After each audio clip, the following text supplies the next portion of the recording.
Now, if you're thinking, that sounds a little weird, yes, yes it is. We don't usually do it in this order. This was highly unusual.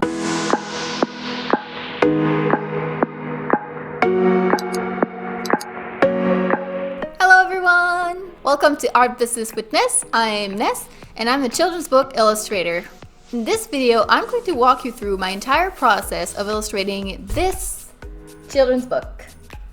It's called Petit Panda, c'est trop injuste, or Little Panda, it's too unfair, which is really cute. This book is very special to me because it was actually the very first children's book that I ever illustrated.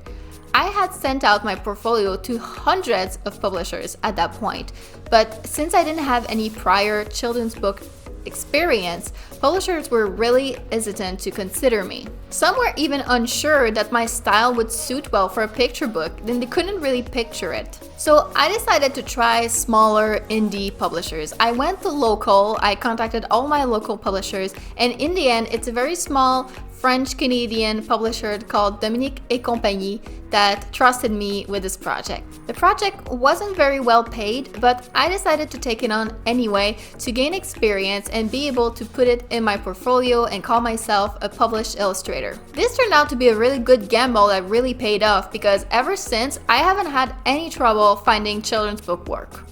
It's while working on this book that I came up with this process that really works for me and that I still use to this day. So, are you ready?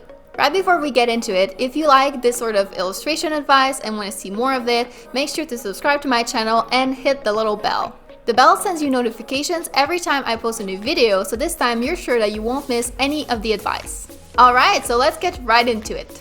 Step 1. Character designs. So first here I had to design my main character, the little panda. I did a lot of research and sketches, but in the end I was really hesitating between these two options. So the first one is where the body and the head were just one big shape, and I like to call that the panda bean. I thought this was really cute. I like the design possibilities of it. I was really excited to draw this little guy in many different poses, stretching the limits of the bean shape. The second option on the right was more traditional with a cute big head and a small body. I couldn't decide, so I asked around to all my friends, family, and of course the publisher for their opinion. And while everyone really liked the panda bean, they thought that kids could relate more to the second design, and I tend to agree, so I ended up going with the second design. While I was gathering opinions, I worked on the other characters in the book. Here we have the beautiful rainbow bird in the book. It's based on the male Himalayan monal pheasant, quite a rare bird. And these are the other two characters, the little dancing monkey and the king lion. I also drew this sketch to practice the characters more to get used to them. I also made a clear color version of the little panda to visualize what it would look like once it's finished. As you can see, this was still in the panda bean stage. I still hadn't made my final decision. All of these got approved, so then I was able to move on to the next stage, cover design. Now, you might be thinking right now, wait, cover design step 2, isn't that weird? Yes, it is. This is not typical at all. Usually we do the cover design last, but in this case, we had to do things a little bit different. It turns out that the publisher had actually lost their illustrator for this project at the last minute. So I replaced the last illustrator, but they were quite late already in the production schedule, and they really needed a cover fast so they could start marketing the book right away. So I made some quick sketches to show them. Usually for a cover, we do a lot of sketches like this. We do a lot of different versions because a cover is so important. We really want to find one that speaks to everyone, that's really attractive for the viewers. The art director and editor both really like option number 4, so it was decided that we were gonna go for that. Next, I did a quick flat version to send the art director just to validate the size and placement of all the elements with her. And this was the final version. So then we moved on to the next step, which really should have been the second step. Step 3, thumbnails. This is where I plan out the entire book in very quick, small sketches. So for example, here are the 3 sketches that I did for the first spread in the book. It's more of a composition test than a real sketch, so you can see it's so fast, it's very, very crappy drawings. I do this for every single page of the book. Here is another example. I did these 4 thumbnails for the second spread in the book.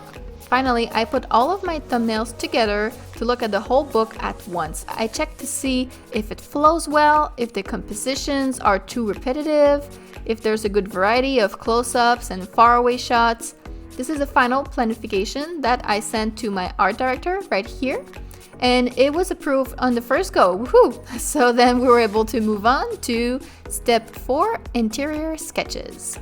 So at this stage, I just go over the thumbnail and draw an actual sketch on it. I place in the gutter, that's the vertical line in the middle where the binding will separate the spread in 2. Seeing it visually like this really helps me to remember not to put any important bits in the middle where it will get cut off. I also put in the placeholder text. Now, of course, there was actually a book designer on this project to do the final text, but this is really useful to me to see if I have enough space for the text. It's really important to plan for the text at this stage because you don't want to end up at the end being like, oh crap, I don't have any place for all the text.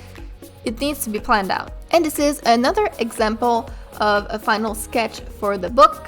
I really quite like this one, it's one of my favorites. When I'm done with all of these sketches, I export them as JPEGs and I use ilovepdf.com to put together a PDF file of the whole book.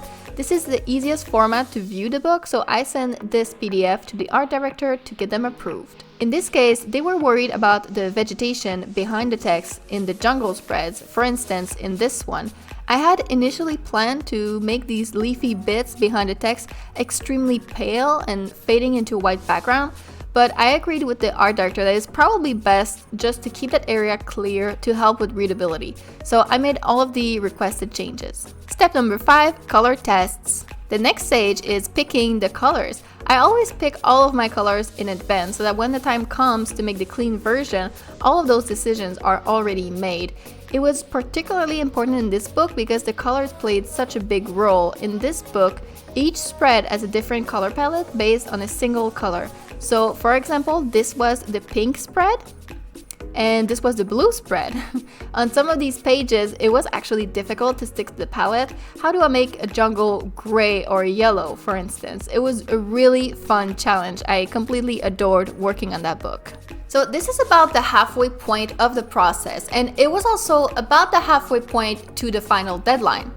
The rendering of the final paintings takes the longest, so it's really important that you have at the very minimum 6 weeks at this point just to do the final paintings. Now tell me, would you like to illustrate a children's book too one day? If so, go down to the comments right now and tell me, what is your dream project that you would love to illustrate? Would it be about mermaids or monsters, maybe historical figures? Whatever it is, go down to the comments and let me know what is your dream project that you would love to illustrate for a children's book. Step number 6, interior colors. When the color tests are over, it's time to make the final clean images. With my art technique, I first start with tracing over the shapes of my sketches with a vector tool in Photoshop.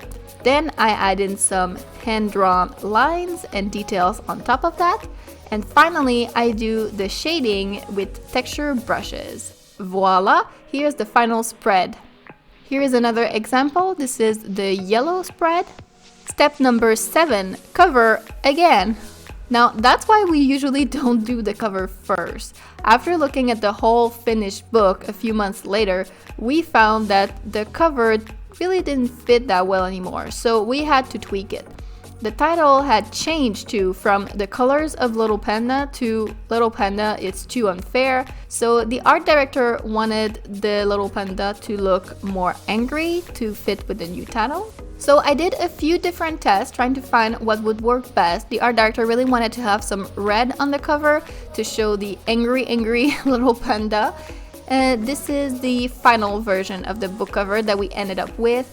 We added some little bits and bobs to make it a bit more colorful, and the little panda is all like, rah rah, I'm so angry. The text here on top was done by the book designer, so it's all cute compared to my version. The fonts and text, it really isn't my strong suit. Step number 8, bits and bobs. Now at that point, I thought that I was all done, but it turned out I was asked to do some last minute graphics by the book designer to put everything together. They wanted me to draw some plants for the credits page, and they wanted me to draw an extra illustration of the panda and the bird for the back cover. I was told they would put in a background for the back cover themselves. They just wanted the characters. So I put together these 2 pages of illustrations to send over. This was my very first book, so I was surprised by this stage, but as it turns out, there are always some little graphics like that to do at the end. Sometimes they want an extra spot illustration to fill up an empty inside page. Sometimes they want a little design for the end papers, etc., etc. And that was it, the book was done. This here is the final product. The publisher sent me 5 author copies to keep for myself. Let me show you what this looks like inside.